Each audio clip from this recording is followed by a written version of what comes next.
Good day, everyone.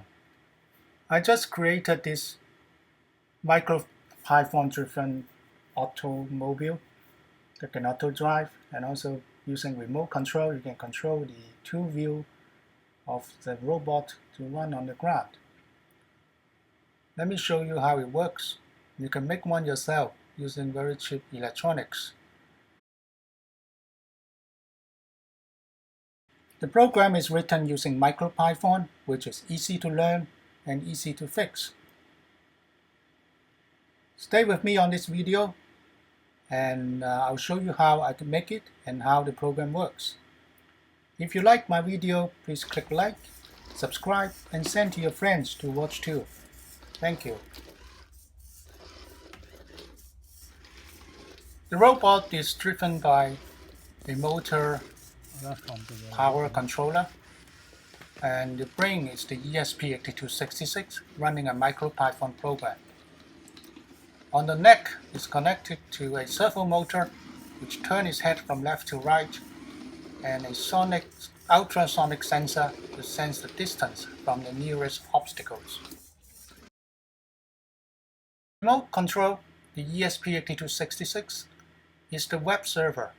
You can browse to it using a smartphone connected to the same Wi-Fi as the ESP8266.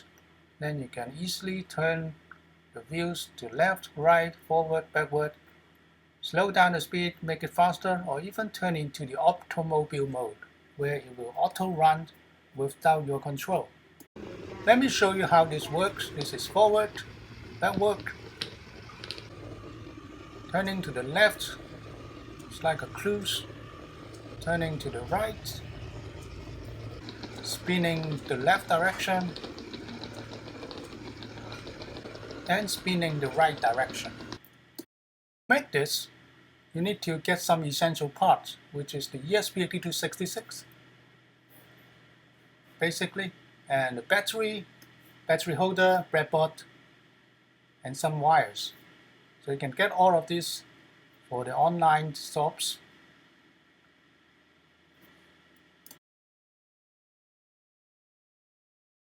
For the vehicle itself, you have two options. Number one is buy the entire robot car kit, which is a bit more expensive, or you have another option to buy the individual components yourself.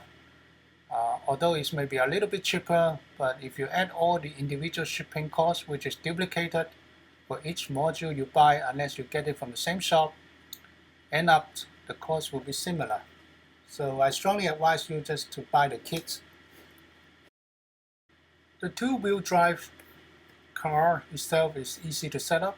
You just follow these steps that comes from the kit itself. Just making the screw tight, and there you go.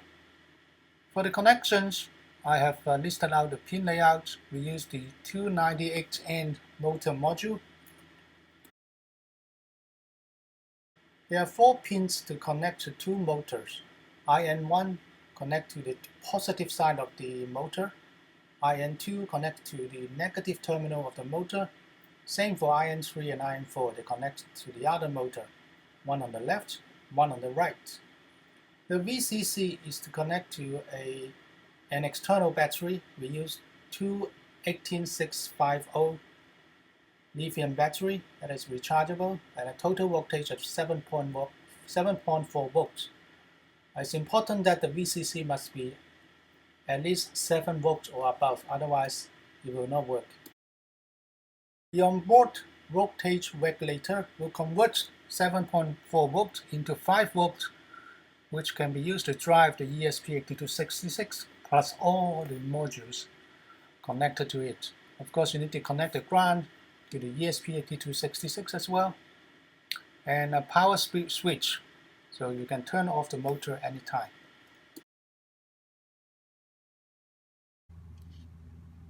This is how the motors are connected, using the red and brown as the positive and negative terminal, and connect to the two ports, one on the left, one on the right, for the motors. And then the 3-port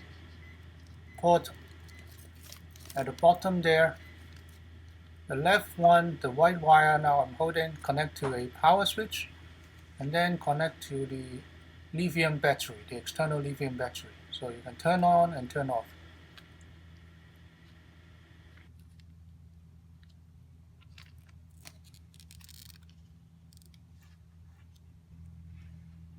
The other white wire I'm holding now is the 5 volts that is generated from the motor driver that will power the ESP8266. And the black wire is the ground that will be also connected to the ESP8266. There are total 6 signal pins on the motor driver module. The leftmost and the rightmost ones already are sorted with 5 volts, called ENA and ENB. And then the middle 4 pins are IN1, IN2, IN3, IN4 that controls the 2 motors. So let's hook up the wire using different colored dual-point cable.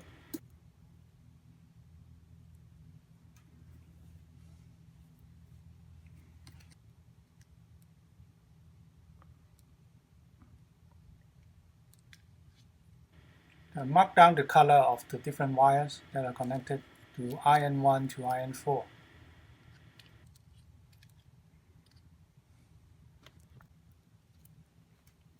We are using a Wemos D1 mini board, which is small enough to plug into 2 breadboards. We split the breadboard apart so we can use more pins after plugging in the ESP8266. So now we start connecting the motor module, the different colored wires, into the right pins. Total 4 pins are required.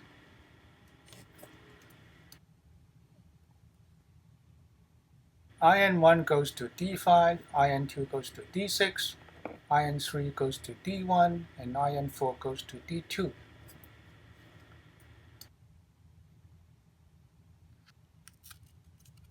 Next, we connect the VCC from the motor, the 5 volts, into the 5 volts of the D1 mini. Then we connect the black wire, which is the ground, from the motor module to that of the D1 mini, to the ground terminal there. Now it's time to connect the ultrasound sensor module, HCSR04. So we have the ground to ground, echo to D8, trigger to D7, VCC to plus 5 volts. Using the different colored wire, we carefully insert it into the right pins of the ultrasonic sensor module.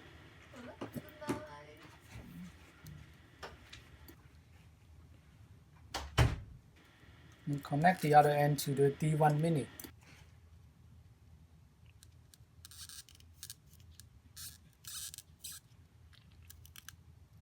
Last thing we need to connect is the servo motor. There's only 3 wires, brown, red, and orange.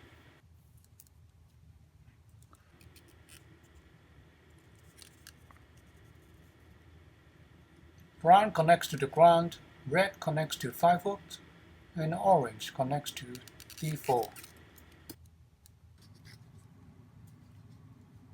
Now let's take a look at our robot car. So everything is connected, servo motor, ultrasound sensor, motor module, and we're ready to rock and roll.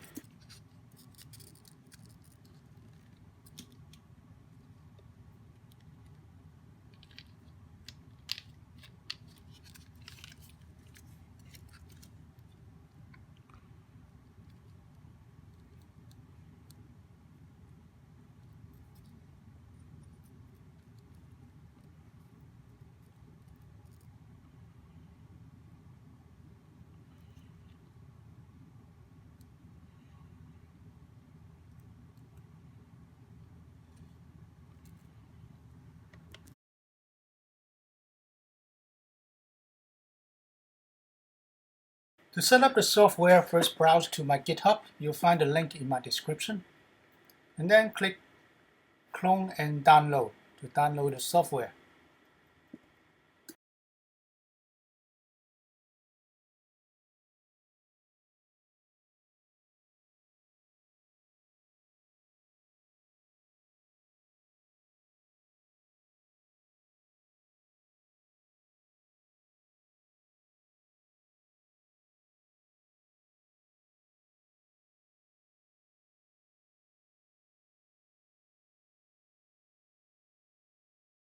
You only need two files after the download. Car.py, the source code for this auto robot car. The other one you need is the sonic sensor module library, the HCSR04.mpy. There's another one called .py, which is the source code. We want to use the mpy, which is the intermediate code or precompiled code. That will save your memory space.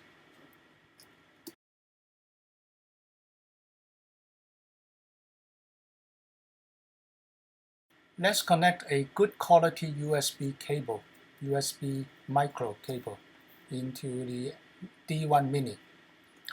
Many people told me that they got problem detecting the D1 Mini, but you really need a very good quality USB cable. Those are too long or too short, or only for charging only will not work. You need to find a good quality cable. Once you connect it, you will need to find out which port it is connected in your computer. There are many serial ports. You can use this ls/dev/cu asterisk to find it out.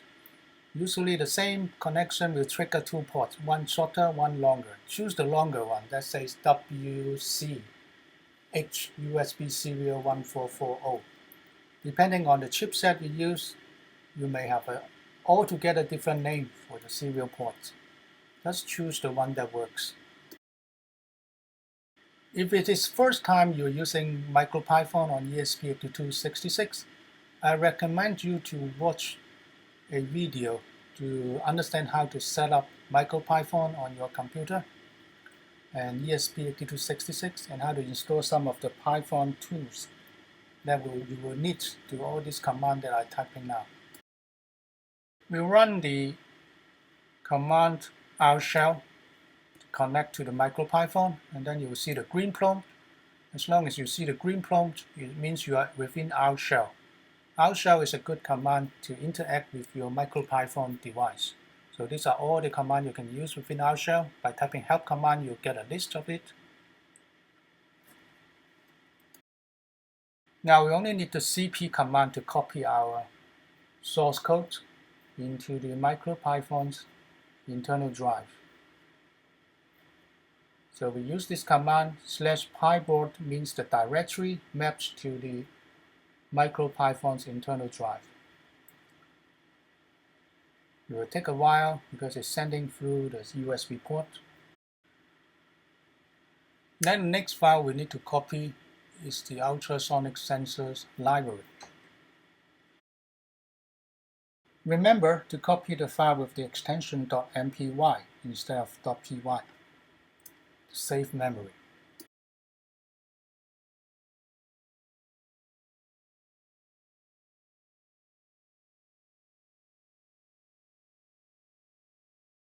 Then to make the program run automatically each time you power up the D1 Mini, you need to copy the same source code to your Pyboard as main.py. So the source code called main.py will be auto-run each time you power up your Micropython device.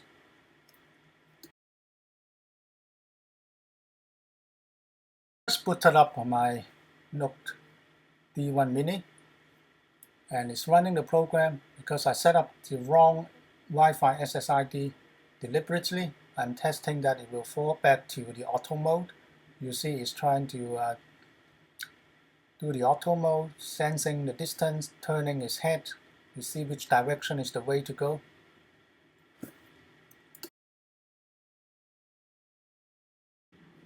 So let me reset the module, put a stop here, and then I'll go ahead to change the Wi-Fi SSID and password to the correct one so I can use the remote control. I already saved a file called car1.py with the correct SSID, so let me copy it to the Micropython device. See, it's waiting for the connection from my browser, so let me use my iPhone. And I'll browse to that IP address 192.168.1.138.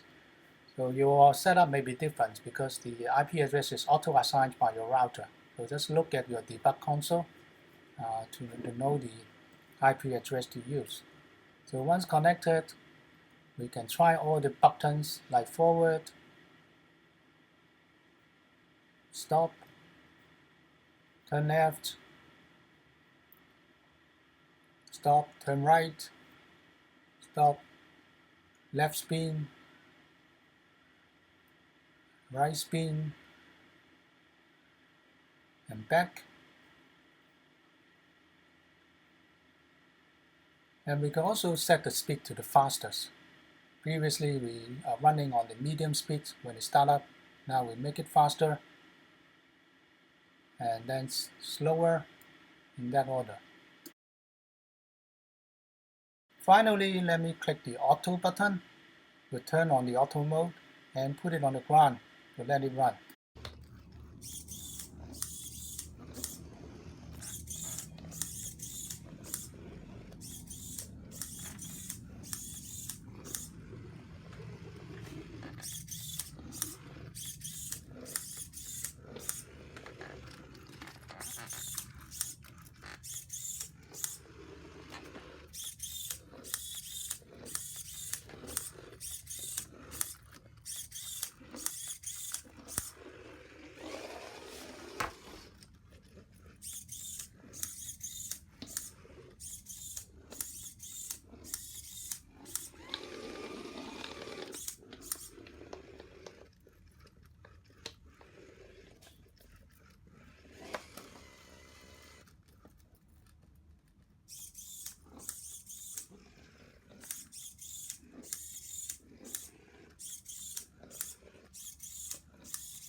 Right, this is the program. We have the pin layout for each module, the motor module, ultrasonic sensor module, and the servo motor module.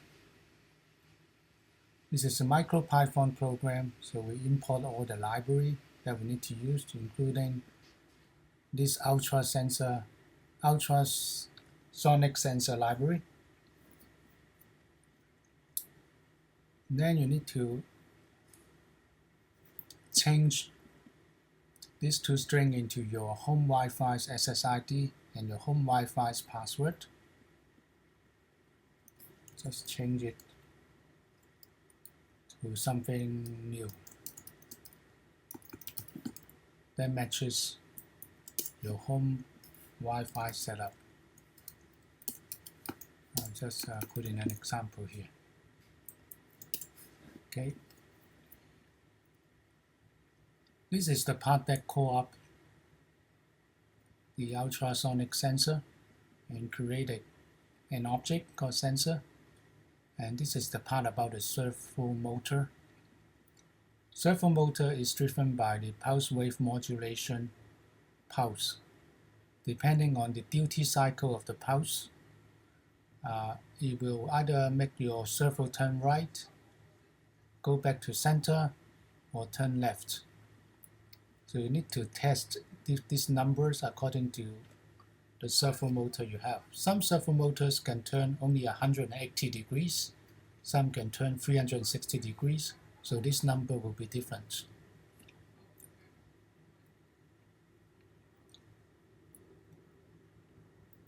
Then we have the motor drivers pins. The motor driver L298N has these 4 pins: IN1, IN2, IN3, IN4. IN1 and IN2 drive one of the motor, positive and negative. IN3 and IN4 drive the other motor. So we use pulse wave modulation again to control the speed of the motor. By setting one of the terminal of the motor to 0 volts, which means outputting a PWM of 0, and another terminal to a PWM of the right duty cycle, depending on the speed of your motor. 1024 means the maximum speed. The medium speed is 700, and the minimum speed is 300. Of course, you can turn it to a full stop by making the speed 0.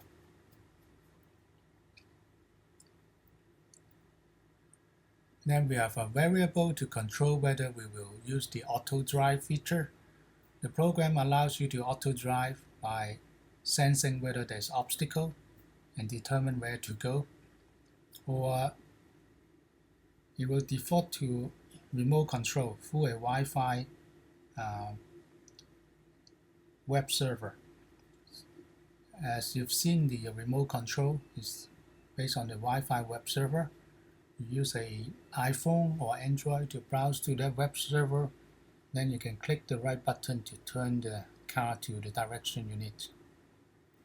So these are the libraries to drive the servo motor to the direction, so you can sense the distance. So this command put the servo motor to the right direction. Servo center, just use our variable servo center to turn the servo motor to center, and then sensor class will measure the distance. So we get the distance, how far away in terms of centimeter we've got an obstacle. This library turns the servo to the right, and again sense the distance of the obstacle. We will have the slip command to wait until the servo motor is stabilized after turning a certain angle before measuring the distance. Left distance is the same, but measuring the distance of the obstacle on the left. And this library function is to set the motor pin to the duty cycle we need. This is to drive the motor in the different speeds. So we input the speed, which is the duty cycle, whether start with 300, the slowest, or 1024, the fastest. Then we have the web page itself to be displayed on the web server. The ESP8266 will function as the web server using this web page HTML commands. So here we have defined a button object in the HTML, and the button is being reused every time we have a new button, right? Like the left turn button, the forward button, right turn button, stop, and all the other buttons. And there's a special button called auto to change from remote control mode to auto mode. So this HTML page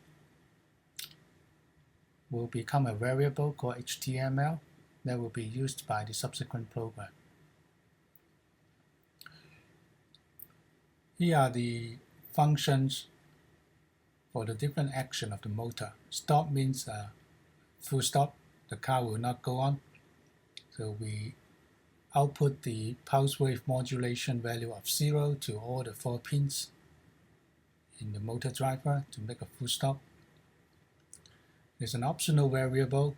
If it's non-zero, we will wait for that milliseconds, for some milliseconds defined by t. Forward, we'll put the speed that we set to the positive terminal of the motor. So it will be spinning at the forward direction at the speed we choose. Backward is the reverse. We place 0 in the forward, the positive terminal of the motor, and we put in the speed duty cycle of the speed we want to the negative terminal of the motor. Left is similar. We'll just make the positive 0, the negative terminal the speed we want, and then we do it in the reverse direction for the other motor. So the motor will be turning left. It's the same for right. And then there's a special one for left cruise or right cruise. That means one of the wheel is stationed. So as you can see, IN1, IN2 representing one of the motor. They are all 0. That means this wheel is stationed. The other wheel, we will apply a speed on the wheel. So it will left cruise. Similar for right cruise. Next, we have the autodrive. Autodrive is a function to turn the mode of the car to auto-detect any obstacle and determine where to go next. First, we measure the forward distance using the library we just talked about. Turn the servo motor to the center and then sense the ultrasonic sensor's distance. If the distance is less than 10 centimeters, that means we are real close to an obstacle and almost crash into it. Then we stop, wait for 100 milliseconds, and then we go back and wait for 200 milliseconds. If it is less than 25 centimeters away, that means we still have way to go, turn left or turn right. We will first stop the motors, stop the wheels, and then we sense what is on the left by turning the servo motor to the left, and the ultrasonic sensor will go with it. It will tell us how far away is the obstacle, and then we do the same measurement on the right hand side, turn the servo motor to the right, sense the distance of the nearest obstacle, and then we compare, do some comparison, whether it's better to go left or go right, depending on how far we are to the nearest obstacle. If there's no way to go, right, either left or right have obstacle, then we just pull back. And when we pull back, we want to turn a little bit left, so we won't be stuck and looping ourselves, right, going forward and backward, forward and backward. So we have to turn a little bit left, just to try if there's any way out. Okay. And if the distance of the left-hand side obstacle is greater than that of the right-hand side obstacle, that means the left-hand side has more space to go. Then we'll just go backward a bit for 100 milliseconds, and then we turn left for 300 milliseconds. Otherwise, it's the opposite. The right-hand side has more space to go, so we'll back off and turn right. There's a but here. Turn right.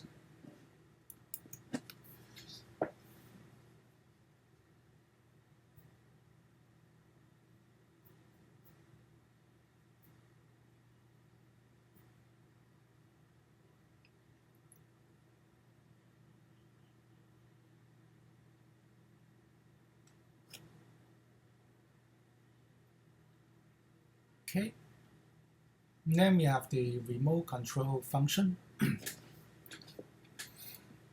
Because we are trying to reuse the global variables to modify it, we must have this global derivative here to say that this variable is not local. They are global. They are on the main program. So we can modify it and still keep its value. Otherwise, the values will be forgotten after the function is exited. We use this command to read from our web server. When someone browses our web page and they click something, click one of the buttons, this command will complete, and then this variable will be filled. So we first print out some debug values of the addresses, and then we retrieve the request. The request is the HTML request that we received from the web server.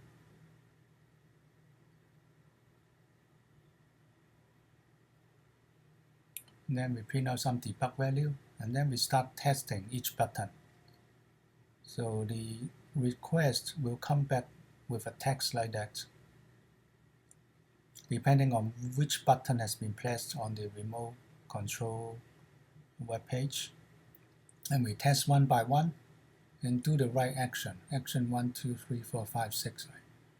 Forward, backward, left, right, left spin, right spin, and stop.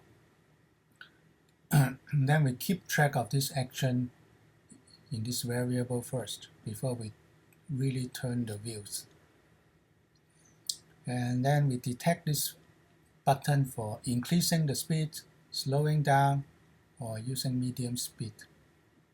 So we set up the speed to be either maximum speed, minimum speed, or medium speed. Yeah. Then there's the command to turn to auto mode, auto drive mode, or go back to this manual remote control mode. Then we set the variable auto accordingly.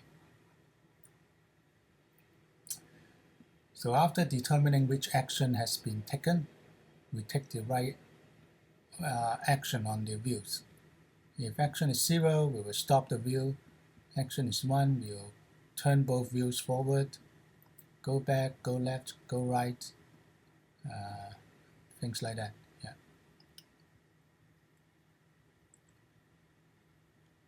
And then we complete processing the HTML packet, send back the response, and close the connection. And this will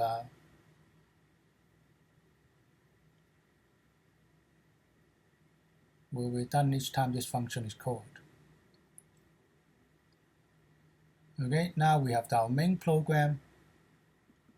We'll first test our sensor, print the forward distance, turn the sensor and the servo motor to the center first, and then we stop both wheels. Next, we will set up our Wi-Fi network, import the network, and try to connect to our home Wi-Fi using the SSID and password that we set up at the beginning of the program. And then we will try it for 7 times. This is allow us to use the robot in an area where there is no Wi-Fi. So we can, if there's no Wi-Fi after 7 attempts to connect, that means after 7 seconds. So this one is to sleep 1 second. After 7 seconds, if still don't connect, then we'll say there's no Wi-Fi, and we run auto mode. So we set auto to true. But if there's Wi-Fi, then we run into the remote control mode, and we set up our web server using these commands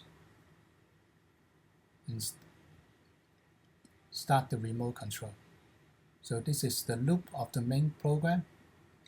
If it's auto run, we call the auto drive function to sense the obstacle and determine where to go. So this will loop forever until you shut down the power. Otherwise, if it's remote control mode, Then we also test whether the Wi-Fi is still connected. If it's still connected, then we do the remote control.